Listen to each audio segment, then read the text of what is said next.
I raised 4 daughters on my own, and on the day of my husband's funeral they all said, "We can't afford to support a sick old woman."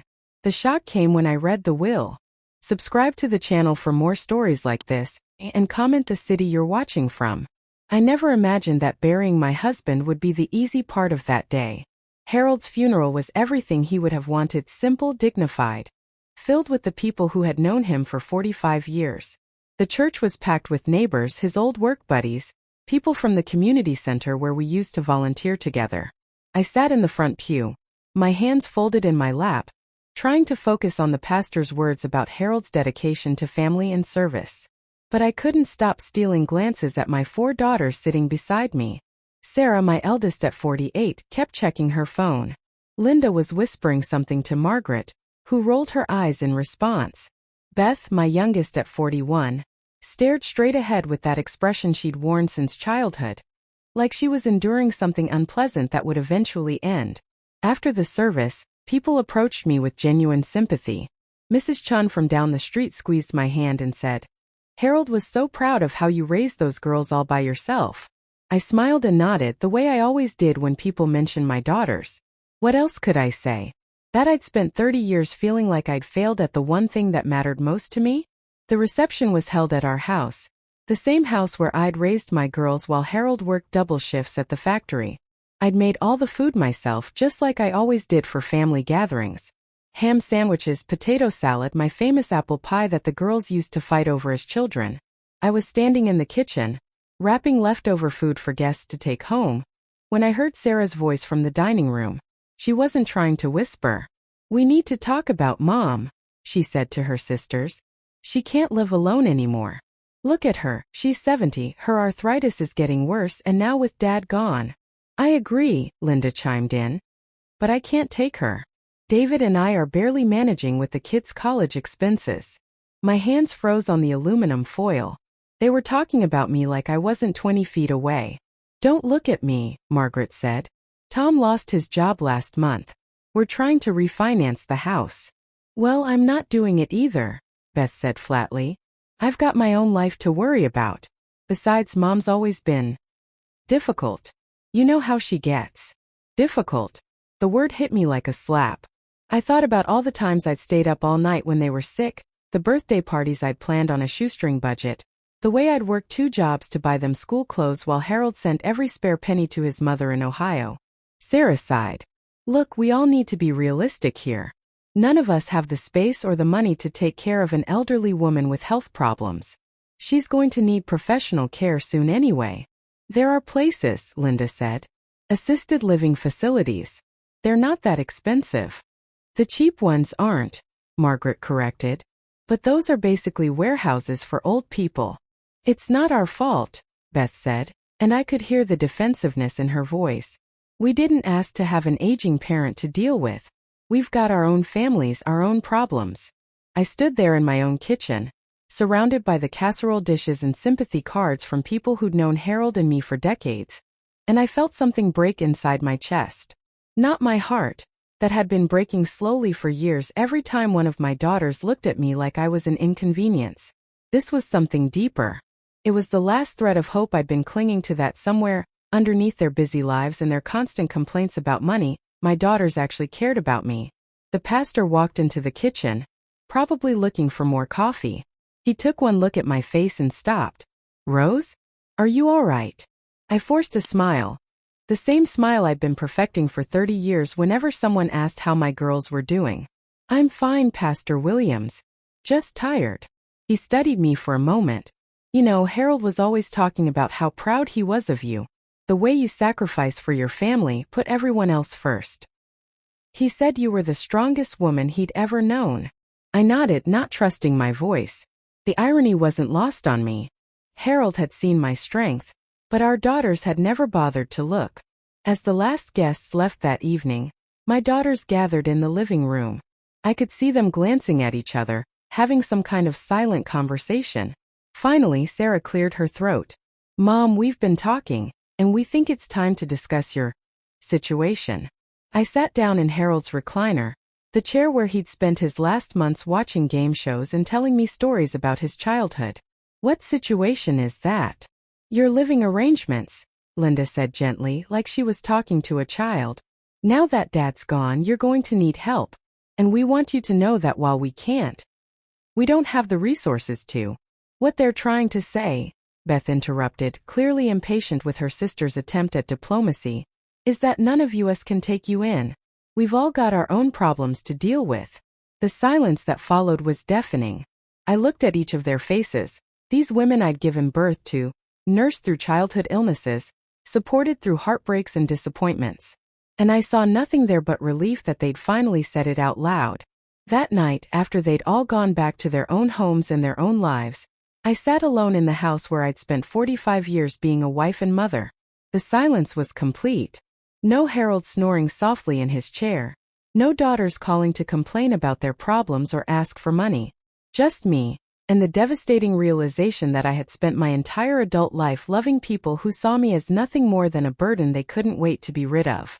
3 days after the funeral, I sat in the cramped waiting room of Morton and Associates, the law firm that had handled Harold's simple will. I'd been coming to this office for 20 years, first when we bought the house, then when Harold updated his life insurance, and now for this final, awful piece of business. My daughters had insisted on coming with me. Not out of support, I realized now, but because they wanted to know exactly what they'd be dealing with when it came to settling Harold's estate. The word seemed too grand for what we had. A modest house with 20 years left on the mortgage, Harold's pension that would die with him, and maybe enough in savings to cover my funeral expenses. Mr. Morton was a kind man in his 60s who'd known Harold since they were both young. He'd handled the legal paperwork when Harold started his own small construction business, and later when he had to close it and go back to factory work. There wasn't much money in our family's legal affairs, but Mr. Morton had always treated us with respect. Ladies, he said, settling behind his desk with a thick folder. I know this is a difficult time, but we need to go through Harold's will and discuss the distribution of his assets. Sarah leaned forward in her chair. We appreciate you fitting us in so quickly. We know Dad didn't have much, but we want to make sure everything is handled properly for Mom. I almost laughed at the concern in her voice. 3 days ago, she'd been discussing assisted living facilities like she was shopping for a storage unit. Mr. Morton opened the folder and pulled out several documents. Actually, I need to clarify something. Harold updated his will 6 months ago, and the changes are substantial. Linda frowned. What kind of changes? Well, Mr. Morton said, looking directly at me, it turns out Harold was more financially savvy than any of us realized. Rose, your husband left you as the sole beneficiary of approximately $800,000 in assets. The room went dead silent. I stared at Mr. Morton, convinced I'd misheard. I'm sorry, what? $800,000, he repeated slowly. The bulk of it comes from a property Harold purchased 15 years ago, a 100-acre farm about 40 miles outside the city. He's been quietly renting it to a local farming cooperative.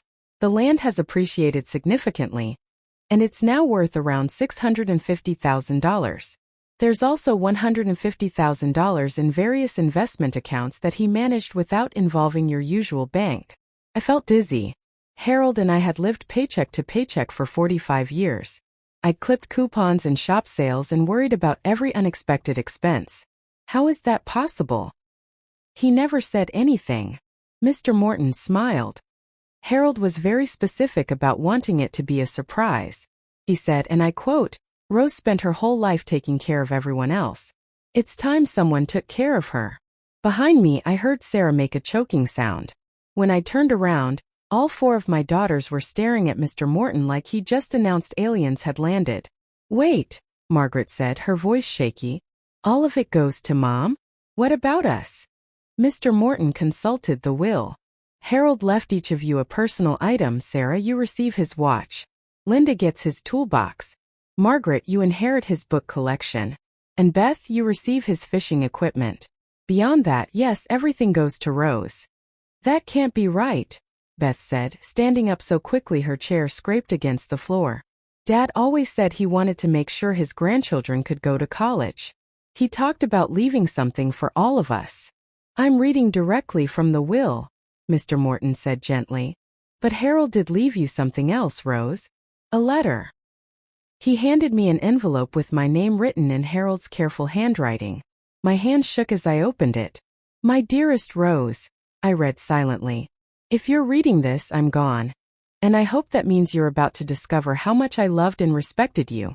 For 45 years I watched you pour your heart into our daughters, and for 30 years I watched them take you for granted. I saw how they treated you at family dinners, how they rolled their eyes when you tried to give advice, how they only called when they needed money or free babysitting.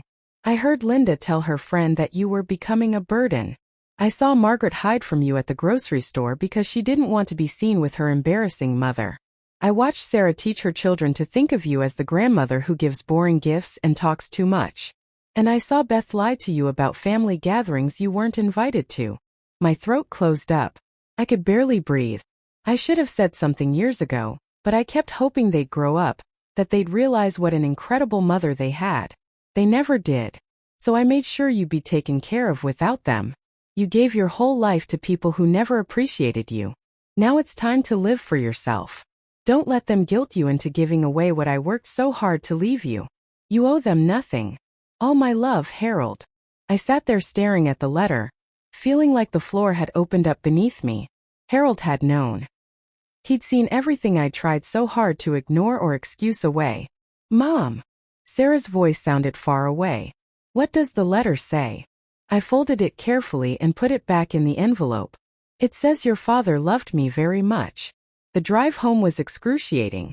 My daughters followed my car in Sarah's SUV, and I could see them in my rearview mirror, heads together talking frantically. They'd gone from planning my disposal to calculating their inheritance in the span of an hour. When we got to the house, they gathered around my kitchen table like they were planning an intervention. Mom, Linda said, using the patient tone she reserved for her teenagers, this is obviously a lot to process. But you need to think practically about this money. We could help you invest it properly, Margaret added. Make sure it lasts. And you'll want to set aside money for your care as you get older, Sarah said. Assisted living is expensive, even with this windfall. Beth was more direct. Look, Dad obviously wasn't thinking clearly when he wrote that will. $800,000 is a lot of money, but it's not going to last forever if you're not smart about it. We're family. We should all benefit from Dad's hard work. I looked at these 4 women, my daughters, who I'd loved and worried about and sacrificed for, and I felt something I'd never felt before. I felt free. Girls, I said quietly, I think you should go home now. I need time to think. But Mom, Sarah started. No, I said, standing up. I need you to leave. All of you. They exchanged glances, clearly unprepared for this response. They'd expected grateful tears, immediate promises to share. The same doormat mother they'd always known. We'll talk tomorrow, Linda said, kissing my cheek. When you've had time to process everything. After they left, I sat alone in my kitchen, holding Harold's letter. For the first time in my life, I didn't have to worry about anyone else's needs or feelings or expectations. I had been given a gift I'd never dared to dream of. The freedom to discover who Rose really was, underneath 45 years of being everyone else's caretaker. The farm was nothing like I'd expected. When Mr. Morton gave me the address, I'd imagined some rundown property that Harold had bought as a questionable investment. But as I drove up the gravel driveway 6 weeks after the funeral, I found myself looking at a beautiful 2-story farmhouse with a wraparound porch and fresh white paint. The fields stretched out in all directions, golden with late summer crops that the tenant farmers were getting ready to harvest. I sat in my car for a long time just staring. Harold had driven out here regularly for 15 years, and never once mentioned how lovely it was. He'd kept this entire part of his life secret. This peaceful sanctuary 40 miles from the chaos of our old neighborhood. The front door opened and a woman about my age stepped onto the porch. She had silver hair pulled back in a practical ponytail and dirt under her fingernails from gardening. You must be Rose, she called out, walking toward my car. I'm Janet Cooper. My husband and I rent the fields we rented them from Harold. I'm so sorry for your loss. I got out of the car, my legs shaky from the drive, and the emotion of seeing this place Harold had chosen for me. Thank you. I had no idea any of this existed until recently. Janet smiled. Harold talked about you all the time. He was so proud of you, always going on about how you raised 4 daughters practically by yourself while he was working. He said you deserved better than what life had given you so far. My throat tightened. He never told me about this place. He wanted it to be perfect when you finally saw it. He spent years fixing it up a little at a time. New roof, updated plumbing, refinished the hardwood floors. He said he was making it ready for when you needed a fresh start. I followed Janet onto the porch and through the front door. The interior was stunning. Original hardwood floors gleamed in the afternoon sunlight, and the kitchen had been completely modernized with granite countertops and new appliances. Everything was clean and bright and waiting. Harold hired a cleaning service to come every month, Janet explained. And he had the utilities kept on, said he wanted you to be able to just move in whenever you were ready. I walked through the rooms in a daze. There were 5 bedrooms upstairs, all with their own character. One with built-in bookshelves, another with a window seat overlooking the fields, a master bedroom with an ensuite bathroom that was bigger than my old kitchen. Why so many bedrooms? I asked Janet as we stood in the hallway. She gave me a knowing look. Harold said you'd figure out what to do with them when the time was right. He always thought you were wiser than you gave yourself credit for. That first night in the farmhouse, I called my daughters to tell them I was moving. The conversations went exactly as I'd expected. You're doing what? Sarah's voice went up an octave. Mom, you can't just move to the middle of nowhere. What if you have a medical emergency? What if something happens to the house? It's a good investment property, Linda said when I called her next. But you should rent it out and stay where you are. You know the neighborhood, you have friends there. Margaret was more direct. This is ridiculous, Mom. You're 70 years old. You can't just uproot your entire life because Dad left you some farm. Beth didn't even pretend to be concerned about my welfare. Are you doing this just to spite us? Because you're angry about what we said after the funeral. I wasn't angry anymore. I was something much more powerful than angry. I was free. Within 2 months, I'd settled into a routine I'd never known I wanted. I woke up when my body felt like waking up, not when someone else needed me. I had coffee on the front porch and watched the sunrise over the fields.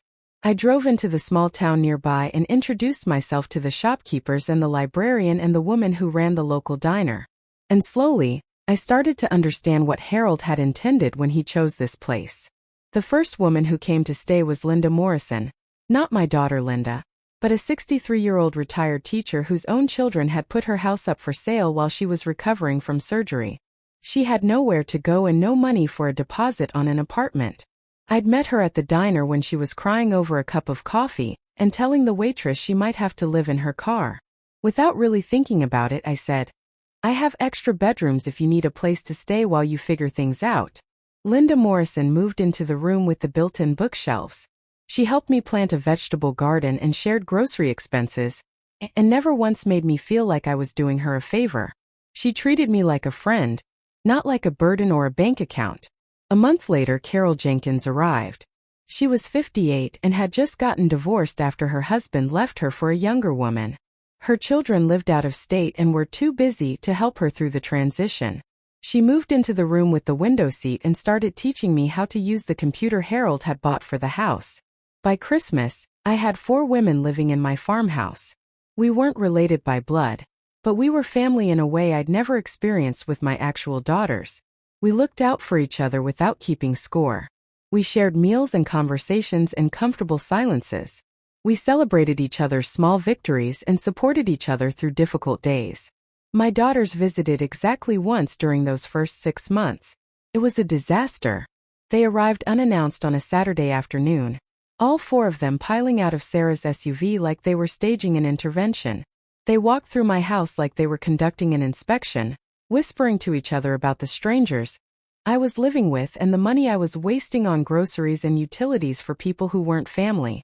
Mom, this is getting out of hand, Sarah said as we sat on the front porch after dinner. You're being taken advantage of by these women. They're using you for free housing. I looked at her for a long moment. Using me for what? Companionship? Conversation? Help with the garden? Shared meals and movie nights? That's not the point, Linda said. The point is you're supporting people who have no claim on you. You're spending your inheritance on strangers. It's my inheritance, I said quietly. Harold left it to me to use as I see fit. Margaret crossed her arms. And what about us? What about your actual family? When was the last time you even called to check on your grandchildren? The question stung because I realized I hadn't missed those obligation calls, the weekly check-ins where my daughters recited their problems and complaints while I offered advice they never took, and help they always accepted but never appreciated. When was the last time any of you called to check on me? I asked. They exchanged those looks again. The silent conversations that had always excluded me. We've been busy, Beth said defensively. We all have our own lives to deal with. Yes, I said, standing up. You do. And so do I. They left the next morning, clearly frustrated that I wasn't the same compliant mother they'd always known. After their car disappeared down the gravel drive, Carol came out onto the porch with 2 cups of coffee. You okay? She asked, settling into the chair next to mine. I thought about the question. For the first time in 70 years, I actually was okay. Better than okay. I was happy.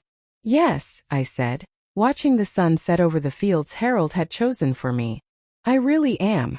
2 years into my new life, the phone calls started coming again. I was in the kitchen making breakfast for my 5 house guests when Sarah called.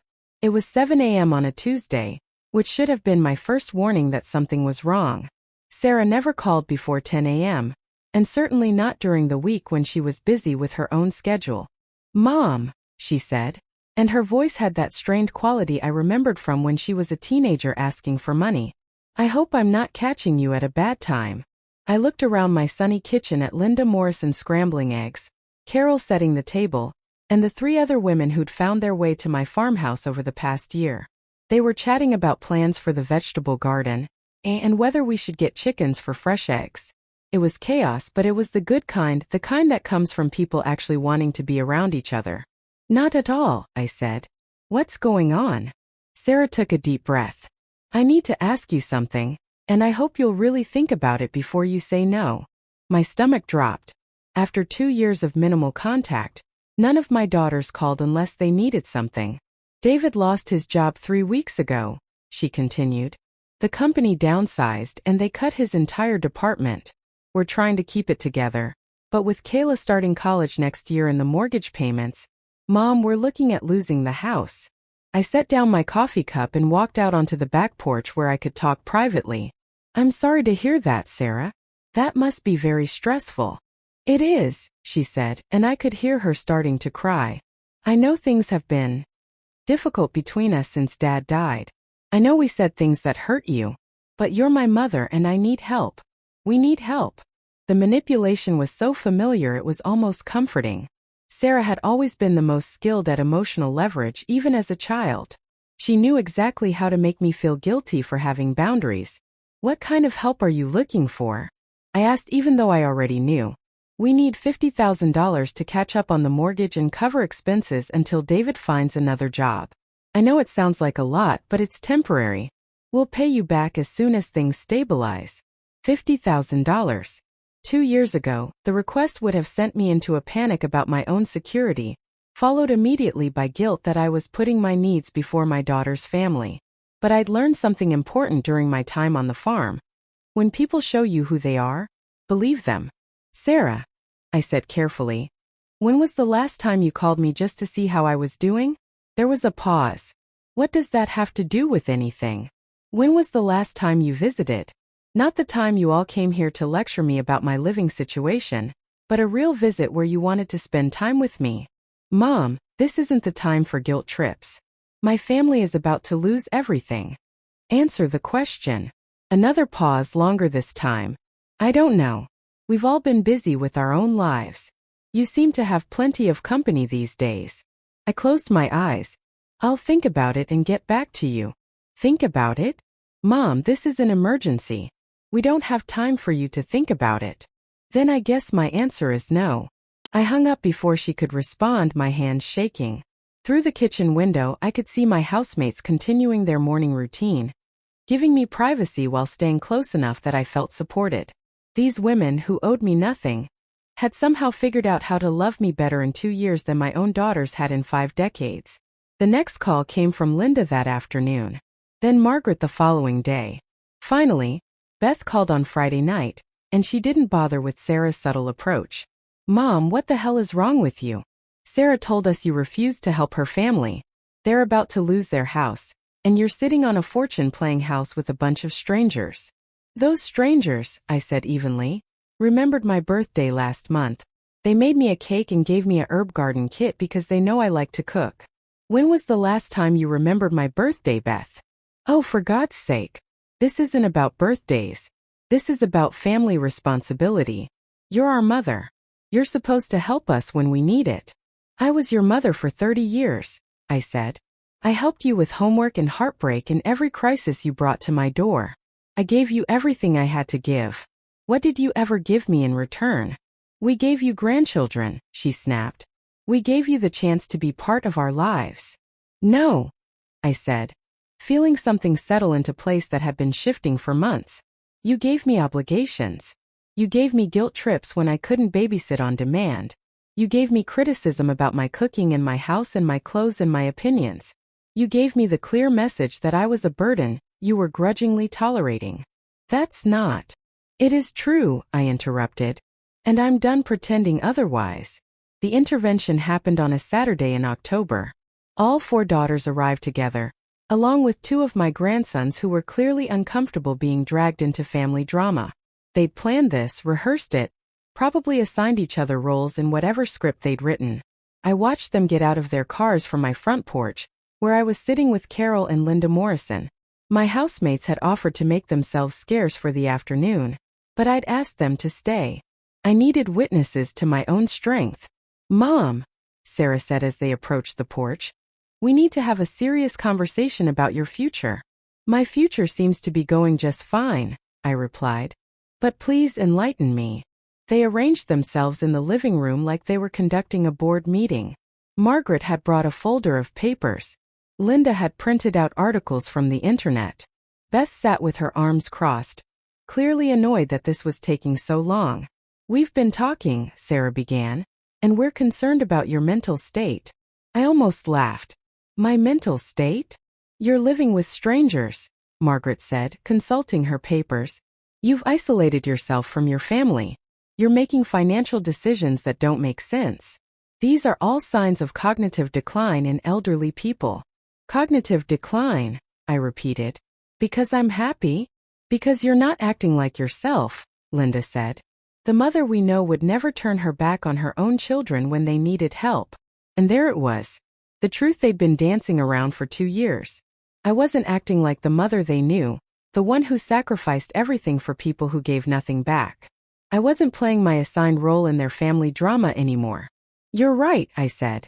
"I'm not acting like that mother anymore. That mother was miserable.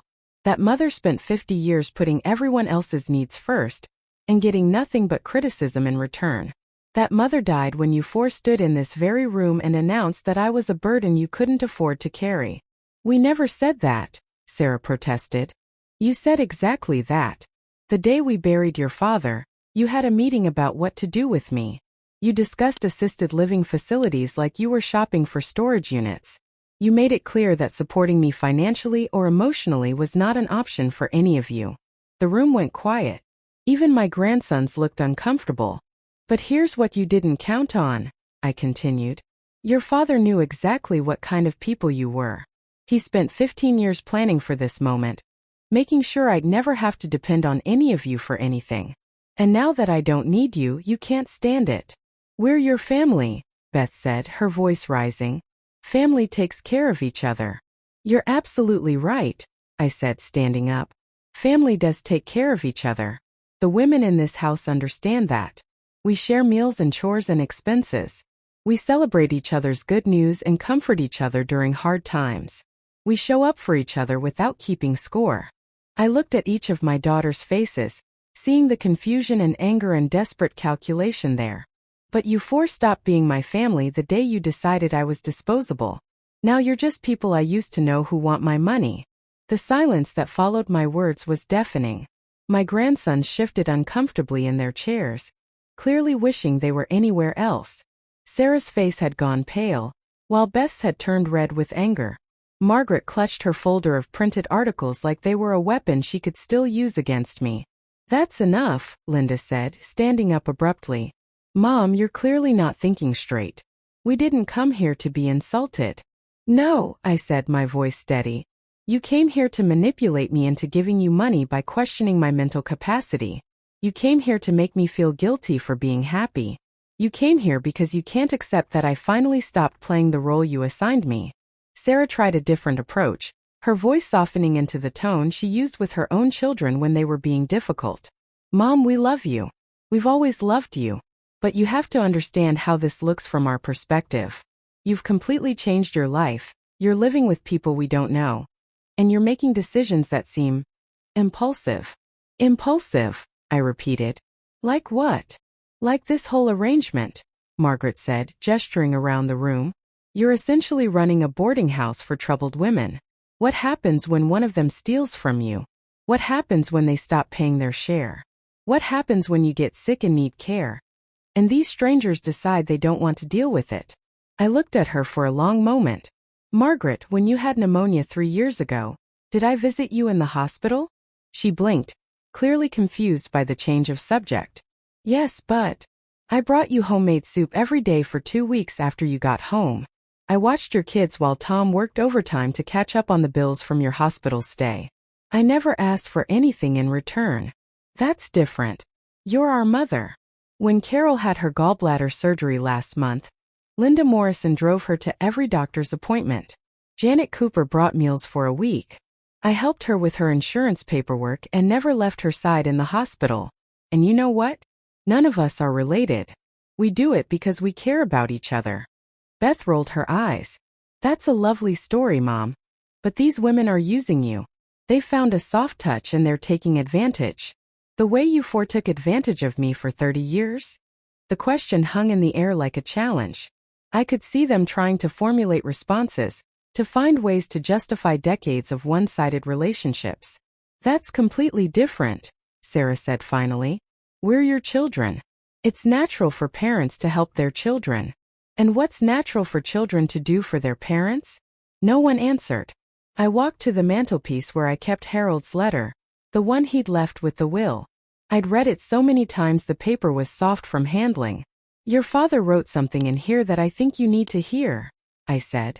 He wrote, I watched you pour your heart into our daughters, and for 30 years, I watched them take you for granted.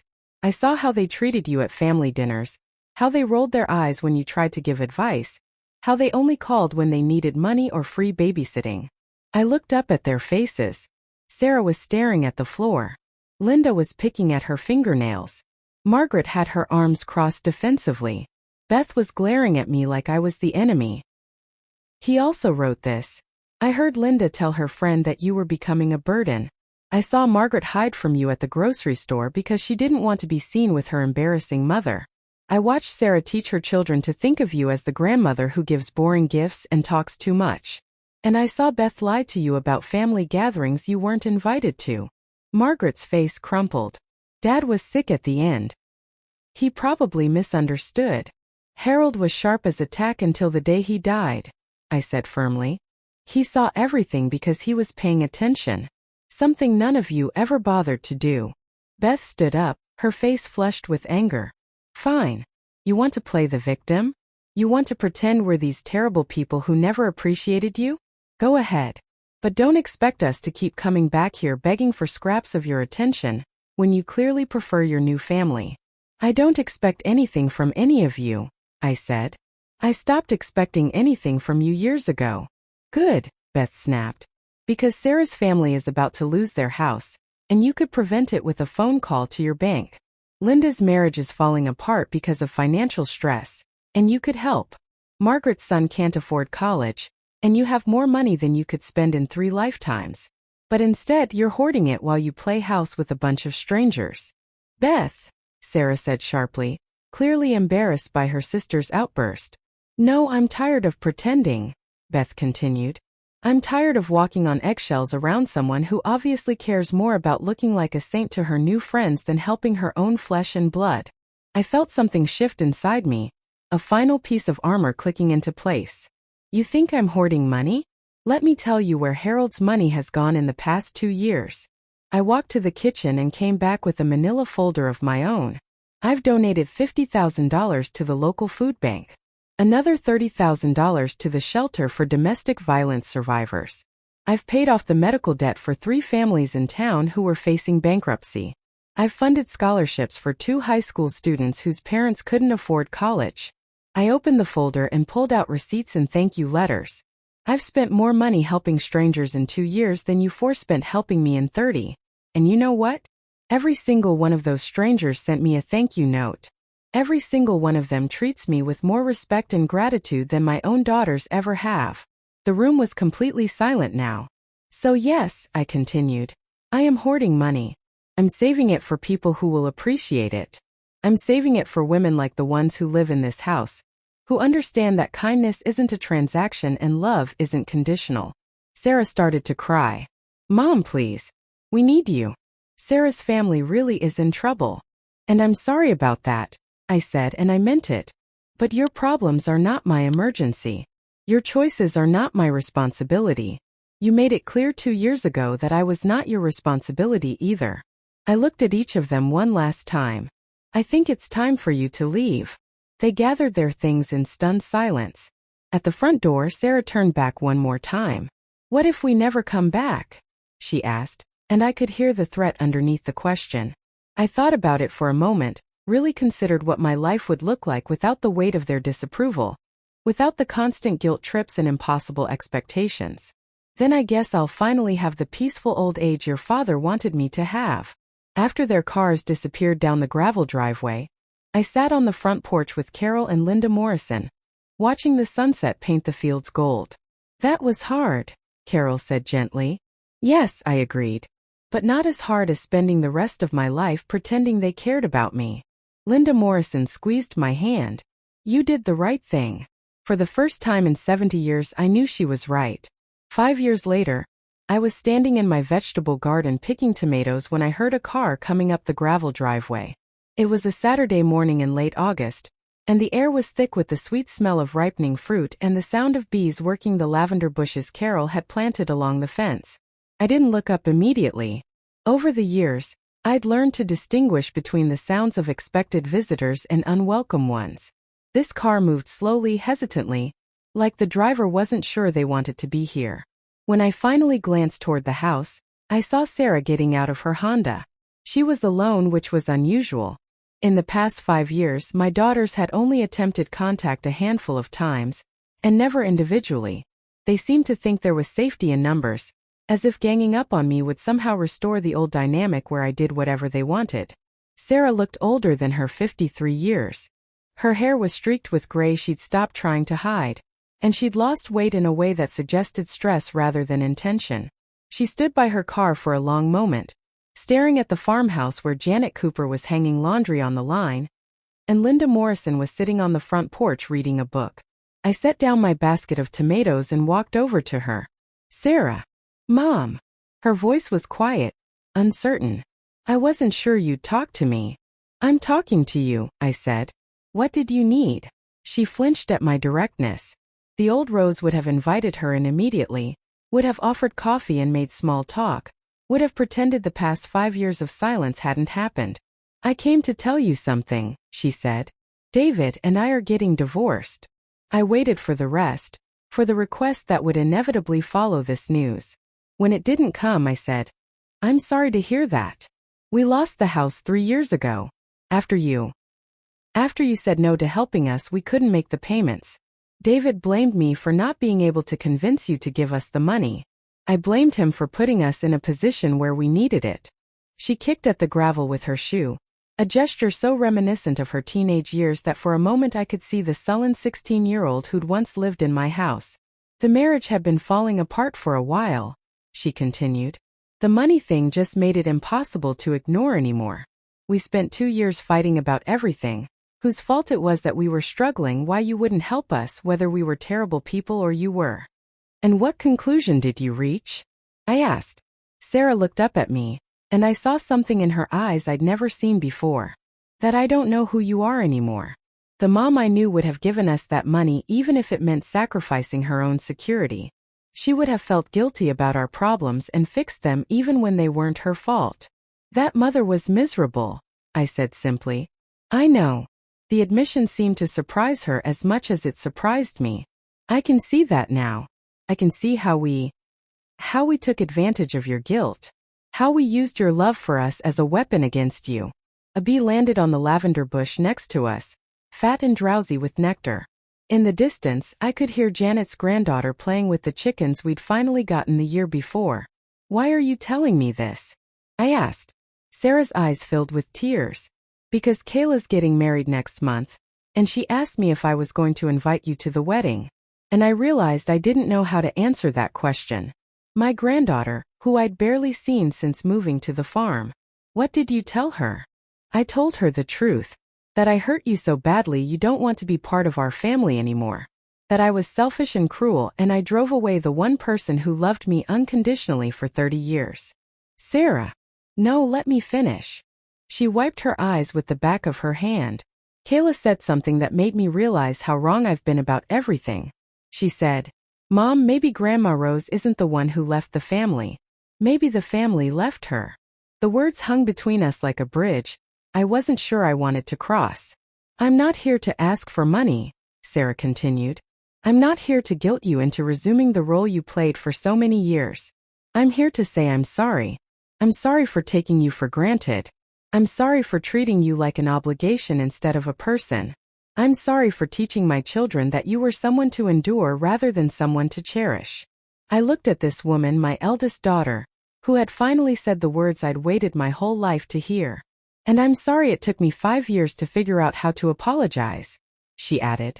I kept waiting for you to make the first move, to reach out to us, to fix things the way you always fixed everything. It never occurred to me that you might be done fixing things. I am done, I said. I'm done being the only one who tries to maintain relationships that only work when I'm doing all the giving. I know. And I don't expect you to forgive me. I don't expect you to come to Kayla's wedding or welcome me back into your life. I just wanted you to know that I finally understand what we lost when we decided you were disposable. A year ago, those words might have broken down my defenses. A year ago, I might have been so grateful for any acknowledgement of my worth that I would have opened my arms and invited her back into the emotional dynamics that had nearly destroyed me.